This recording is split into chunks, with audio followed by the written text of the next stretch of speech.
نبی کریم رؤوف الرحیم صلی اللہ تعالی علیہ وسلم جب معراج شریف سے واپس آ رہے تھے تو آپ کو ایک بوڑھی خاتون ملی اور کہنے لگی کہ حضور میری مدد فرمائیے۔ آپ صلی اللہ علیہ وسلم نے اس سے پوچھا کہ ہوا کیا ہے، وجہ کیا ہے، میں کیسی مدد کروں؟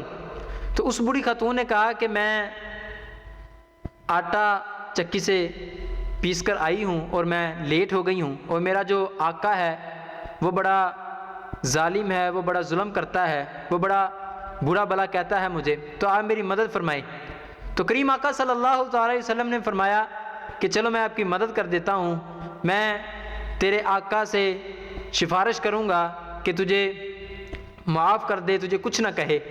اب بندہ غور کرے کہ نبی کریم صلی اللہ علیہ وسلم اس وقت معراج شریف کر کے واپس آ رہے ہیں، گویا اللہ پاک کا دیدار کر کے واپس آ رہے ہیں۔ اگر میں اور آپ ہوتے تو ہم ہرگز مدد نہ کرتے۔ اس کی ریزن یہ ہوتی کہ یار میں اتنے بڑی شخصیت سے مل کر آ رہا ہوں، میری اتنی بڑی شخصیت تک پہنچ ہے، میں تم جیسے غریب کی مدد کیوں کروں؟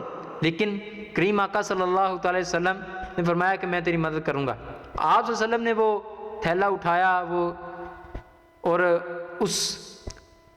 اس کے آقا کی طرف روانہ ہوئے۔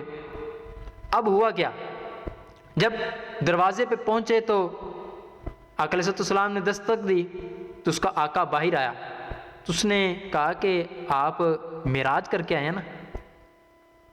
اب اندازہ لگائیں کہ آقا علیہ السلام نے ابھی کسی کو بتایا نہیں ہے، وہ غیر مسلم کہہ رہا ہے کہ آپ ابھی معراج کر کے آ رہے ہیں۔ تو کریم آقا صلی اللہ علیہ وسلم نے اس سے پوچھا کہ تجھے کس طرح پتا ہے؟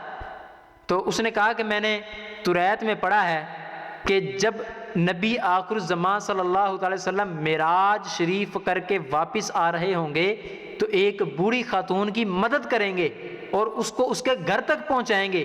میں نے یہ توریت میں پڑھا ہے، تو خدا کی قسم آج وہ رات آ گئی ہے، واقعی آپ معراج کر کے آئے ہیں، واقعی آپ اللہ پاک کے آخری نبی ہیں، مجھے کلمہ پڑھائیے اور مسلمان کیجئے۔ تو نبی کریم صلی اللہ تعالی وسلم نے اسے کلمہ پڑھایا تو وہ غیر مسلم مسلمان ہو گیا۔ گویا پتہ یہ چلا کہ جنہوں نے ماننا ہے وہ مان لیتے ہیں، جن کو پتہ ہے وہ مان لیتے ہیں، لیکن آج حال یہ بن چکا ہے، پتہ بھی ہے، سب کچھ پتہ ہے، اللہ کے رب تبارک و تعالیٰ نے قرآن پاک میں بھی اس کا ذکر فرمایا، معراج شریف کا ذکر بھی کیا کہ مسجد حرام سے مسجد اقصیٰ تک کا سفر سارا اللہ رب العزت نے قرآن پاک کے اندر ذکر فرمایا، لیکن کچھ لوگ ایسے ہیں کہ پھر بھی معراج شریف کو مانتے نہیں ہیں۔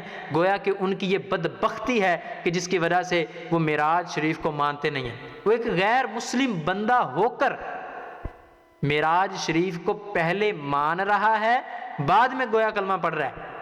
تو اللہ پاک سے دعا کرتے ہیں کہ مولا ہمیں صحابہ کرام کا، اولیاء کرام کا ادب نصیب فرمائے، آمین بجاہ النبی الامین وصلی اللہ تعالی علی خیر خلقہ محمد و صحابہ اجمعین۔